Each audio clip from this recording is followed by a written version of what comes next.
કચ્છ જિલ્લાના લખપત તાલુકામાં 14 વ્યક્તિઓના માત્ર આ ગણતરીના દિવસોમાં મૃત્યુ થયા છે. આજથી 4 દિવસ પહેલા મેં સરકારી તંત્રનું ધ્યાન દોર્યું હતું. જ્યારે આ રોગની શરૂઆત થઈ હતી, લોકો હોસ્પિટલમાં જવા લાગ્યા હતા અને 2 મૃત્યુ થયા હતા કે તરત જ સરકારનું પણ ધ્યાન દોર્યું, જવાબદાર અધિકારીઓનું પણ ધ્યાન દોર્યું, પરંતુ કોઈ જ ગંભીરતા નહીં લેવાવાના કારણે આ ગણતરીના જ દિવસોમાં કચ્છ જિલ્લાના લખપત તાલુકાના બેખડા, સાંધ્રો, મોરનગર, મેડી, ભારાવાંઢ, વાલાવારી અને લાખાપાર ગામોમાંથી 14 વ્યક્તિઓના મૃત્યુ થયા છે. માણસના જીવનથી વધારે કિંમતી બીજું કશું જ ના હોઈ શકે.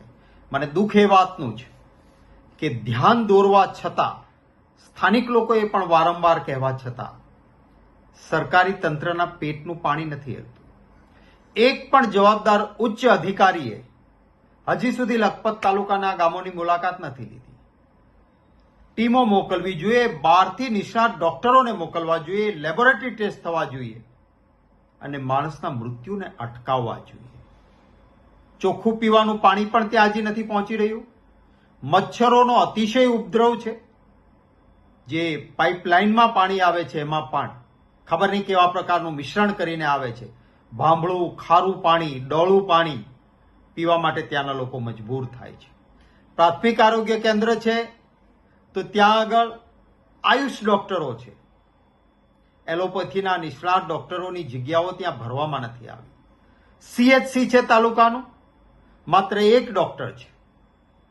ત્યારે હું ખાસ વિનંતી કરીશ કે લોકોના જાનમાલના રક્ષણની જવાબદારી એ સરકારની જવાબદારી છે.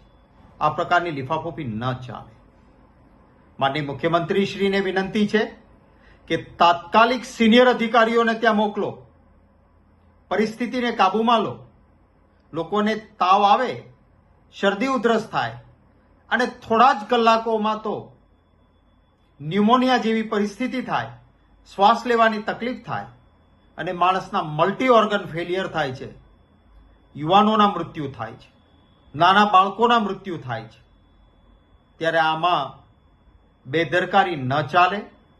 હું ખાસ વિનંતી કરું છું કે લખપત તાલુકાના ગામોમાં તાત્કાલિક સિનિયર અધિકારીઓની ટીમ પહોંચે, આરોગ્ય વિભાગના નિષ્ણાત ડોક્ટરોની ટીમ.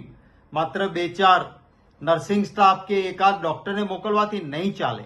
મેં ગામો ગણાવ્યા છે. આટલા બધા ગામોમાં જ્યારે અસર છે ત્યારે એક ગામ માટે નિષ્ણાતોની ટીમ જાય અને જે પાણીની મુશ્કેલી છે, જે પાણી જ આવે છે એ પીવાલાયક પાણી નથી, તો એની પણ ચિંતા કરવામાં આવે અને મચ્છરોનો જે ઉપદ્રવ છે, રોગચાળો જે ફાટી નીકળ્યો છે, એને તાત્કાલિક કાબૂમાં લેવામાં આવે એવી ખાસ વિનંતી કરું છું.